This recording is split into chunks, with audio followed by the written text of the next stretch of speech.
Fuel subsidy removal. We should stop deceiving ourselves as a nation. Governor Baseki fought federal government's directionless style of cushioning effect. Wow. So Governor Baseki of Edo State is lashing out on Tinubu'S directionless style of cushioning the effect of fuel subsidy removal. And that is obviously talking about the palliative that is being given to each state to be shared. So Baseki is saying it's directionless, really directionless. Okay. So he said we should stop deceiving ourselves. So what should we do? So one thing is when you criticize, you also provide solution. Because even Obaseki has his own issue in his own state. And his own people are also not happy with him as well in his own system of government. After all, he was in APC before he decamped to PDP to go get what he wanted since he couldn't get in APC. So obviously, everybody is faulting the way the palliative is being distributed and what is being distributed and how it's being distributed. Okay.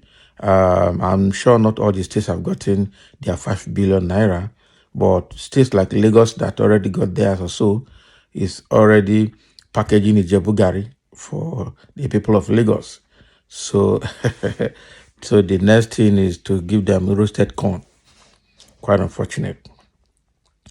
The governor of Edo State, Godwin Obaseki, has said the federal government has no clear direction about plans to cushion the effect of the fuel subsidy removal. Obaseki also described the palliative concept of the federal government as fraudulent. The government made this statement on Wednesday, August 23rd, 2023, saying the country's situation was taking a turn for the worse due to bad policies of the government. I have always warned. I warned Nigerians during the last May Day this year, 2023. I told them that we have come to the end of the road and that the old economic order in Nigeria is gone. And we have to come up with a new economic order and stop deceiving ourselves as a nation. Now the subsidy is gone. The exchange rate is being aligned. The era of free money is almost come to an end. The consequence is that the weakest and the most vulnerable in our society, unfortunately, will carry a huge part of the burden of these policies. I am shocked that people who campaigned around the country saying that they would remove subsidies had no clear plans on what to do about subsidy removal. They don't know what to do and how to support those who will be victims of subsidy removal. I am shocked and scared of what we are passing through today, where the government doesn't seem to have a plan or solution on how to respond to the consequences of the policy measure put in place by their administration. With the way they have mismanaged our national economy, we have to deal with inflation between 20 and 25%.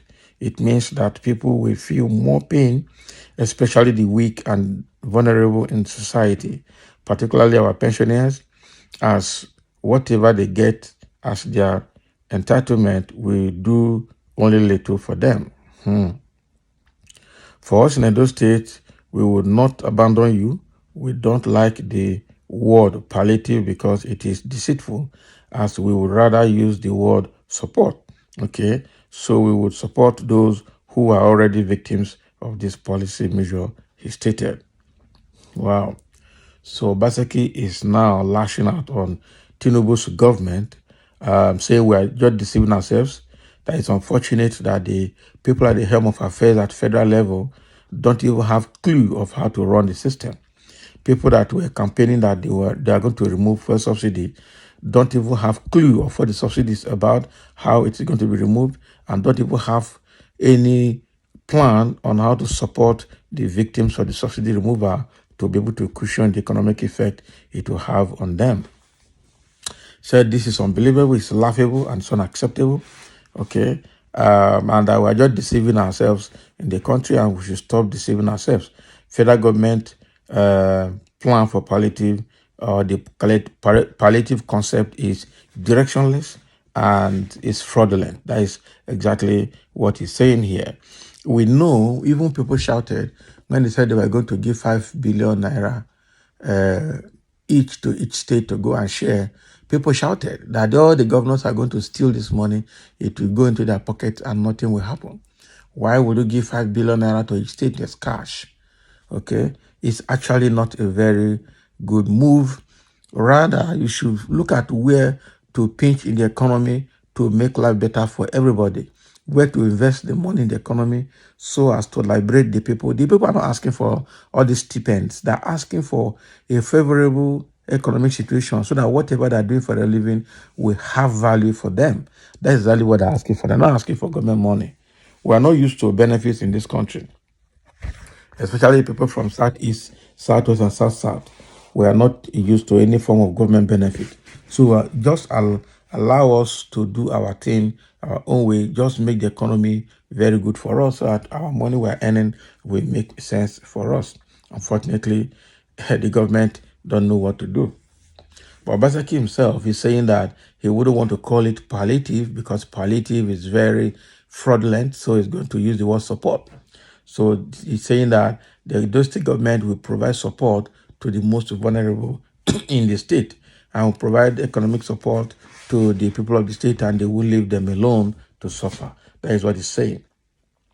I will also not forget that Baseki is just like any other governor of the country, and also just like any other politician as well, with who make promises, and they promise big and give little. That is it. And then when they give little, they'll go and inflate the cost of what they have given to show that they have spent the money they were given.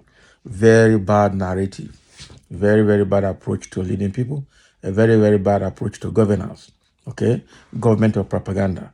I still see Obaseki as also giving propaganda. Yes, a pot cannot call the kettle black. Both Obaseki in PDP and Tinubu in APC, they are all birds of the same feather as Nigerian politicians who have their own interest more than interest of the people they are leading. Whatever they say from their mouth in the public is different from what they have in their heart, and it's different from what they intend.